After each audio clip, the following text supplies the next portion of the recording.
Can you guys do a bosom cover? Sure, let me burn a church first. What is up, guys? Welcome back to another episode of #AskTUGGtv. This is a segment where you ask us questions and we answer them. If this is the first time you're on our channel, do give us a thumbs up and hit that subscribe button along with the bell icon for more updates from us. Let's get into it. Ajit78 asks us, best budget active pickup? Hey Ajit, so budget is going to be a very broad term used here because it's different for different people. It's also important to keep in mind that because a lot of stuff has to be sourced, it's not easily available in the country, import duties generally do tend to give us a beating. So there might be a lot of pickups you're checking out on an international website, and while from a worldwide perspective it focuses as budget, it might not be the case in our country.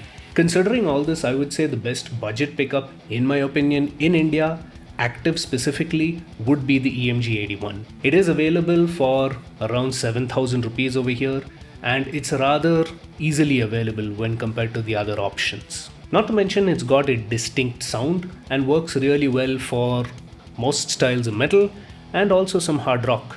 Aniruddha Salunke asks us, can you give your thoughts on Cathode custom guitars? Now for the people out there who don't exactly know what Cathode custom guitars are, these are a couple of luthiers from Himachal Pradesh in India, and they make some of the most kick-ass guitars out there. I personally came to know about this brand I think some 2 or 3 years ago when I saw their page on Facebook, and I must say I'm really impressed by the instrument that these guys are making. Now their range of guitars and basses are named after quite a lot of chemistry terms, which is like electrons, protons and things like that. And yeah, they actually are very unique. The features and electronics what they provide kind of make them one step ahead of pretty much most of the manufacturers out there.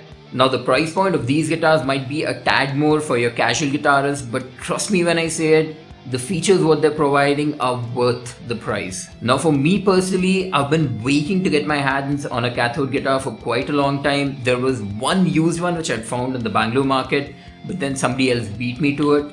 Now me personally, I'm eyeing one of the 8-string Neutron models which is out there, and hopefully someday I'll be able to pick it up. Now if anyone from Cathode Guitars is actually seeing this video, we would love to review your guitars. Even if it's just for a review, we would love to get our hands on it. So if it's possible, please. Now if anybody in the Bangalore area actually has a Cathode custom guitar, please let us know. We would love to review it, and yeah, we will return it. Sudibyo Sinha asks, can you suggest guitars in and around 20,000 rupees which have either EMGs and a Floyd Rose? Also, do Gibson Explorers exist in India? Hey man, so do Gibson Explorers exist in India? The answer is yes. You will have to source them, import them most likely, and it is going to be very, very expensive. Do Explorers exist in India? Yes, again, you can source them through the likes of ESP and you will get them at more affordable options. Coming to your point on the guitar, if you are looking for something with EMGs and a Floyd Rose for 20,000 rupees, to be honest, it is going to be very, very difficult for you to source brand new. Not to mention, thanks to COVID and difficulties in availability and all of that, prices have been jacked up. So if you're looking for this brand new, you are most likely not going to get it right now at the time of this video coming out. So you are better off either waiting or exploring the used market. If however you are specifically looking for this and want to go brand new, some of the options that you can consider is, one, you have the Cathode X250. From a guitar perspective, it has everything that you're looking for. It's also got a Floyd Rose bridge on it. However, you will have to upgrade the pickup.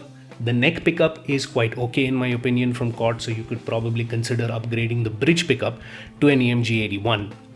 So if you take the X250 and the EMG 81, it's going to cost you in tune of about 30,000 rupees. That's about 10k over the budget that you have specified. Another good option that you can consider, again from Cathode, is the KX300.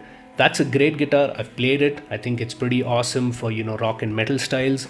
It has EMG pickups fitted at stock, but it has got a fixed bridge and again will cost you in tune of 30,000 rupees. Specifically a guitar in and around your price point, I would recommend that you look at the Ibanez GRG 140. It's again a very, very nice piece of hardware, great instrument to play.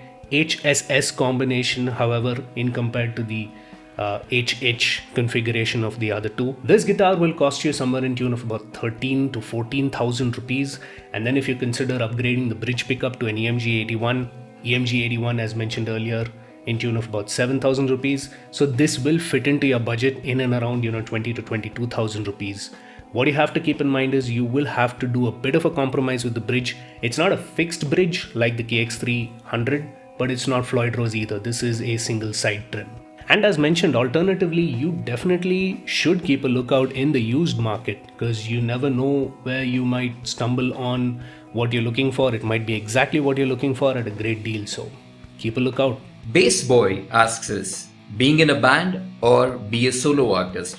Although on the surface that it might seem that both of these concepts are pretty much alike, but if you start going to the nitty-gritties of it, there are quite a lot of differences which do come up. For me personally, I do feel it's better being part of a band because you get that creative ideas flowing through each other. Like, each of the musicians do inspire each other and get the best music out there. Although there might be times when you might not find the right musicians and you do feel that they're hindering you from getting the sound that you want. And this is where the whole concept of being a solo artist does come into play. I like the idea of a solo artist on paper because, complete creative freedom. You do what you want, how you want, when you want. But if you ask me personally, there's nothing like being in a band. It is all about, playing with people. It's about getting on stage and jamming with people who sort of have the same, likes and the same frequency as you. And of course, you build a bond with these people, you become friends. So there's a lot of ideas that you can share, and more importantly, you can also bounce off some of your ideas and you can get critical feedback on it, because sometimes there might be a better idea that you can use or a better way to implement your idea, and that honestly comes when you're in a band. Favorite food? Me personally, biryani. Duh. We enjoy a mega bite of any food before we make our videos. And sometimes even bots like you. Can you give your thoughts on improving pinch harmonics? Now the major thing about improving your pinch harmonics comes down to just a couple of things. The first one has to be finding the sweet spot on the guitar wherein your artificial harmonics ring aloud. And obviously the sweet spot in every guitar is going to be different, so you might want to try out different places in every guitar and see where the sound is actually the best. The second one is having a perfectly intonated guitar. This is something which is going to truly help you out whenever it comes to your harmonics. One, know your guitar, know where the pinch harmonics are. Second, pay attention to your picking hand, depending on whether you're a righty or you're lefty. The technique is all in the picking hand. One thing that personally worked for me when I was learning pinch harmonics is I have this weird thing where I sort of squeeze the pick in and then it kind of works for me. And third, most important, practice. IG Moonlight 488 asks, what if the guitar really breaks while tuning and slaps your meat out of your face? So by guitar breaking, I assume the string breaking while tuning. And if you have to ask me, I've never been in that situation and honestly don't want to know. I mean, there is a reason why guitarists tune their guitars like this. But jokes apart, when you're tuning the guitar, you've generally got it either in classical style or towards the side, and the strings are quite often they're not facing away from you. So even if you're tuning and if it snaps, and unless you are Final Destination style unlucky, I don't really see how this string is going to sort of snap. So with that, we come to the end of another #AskTuggtv episode. As usual, if you have a question for us, drop it down in the comments down below, or you can just tag us in any of our social media platforms. Now, if this is the first time you guys are coming across our video, make sure you subscribe to us because we have a lot of content coming across with relation to gears, music, original composition, and hopefully a few funny ones as well. So from the guys here at TUGGtv, stay safe and stay metal.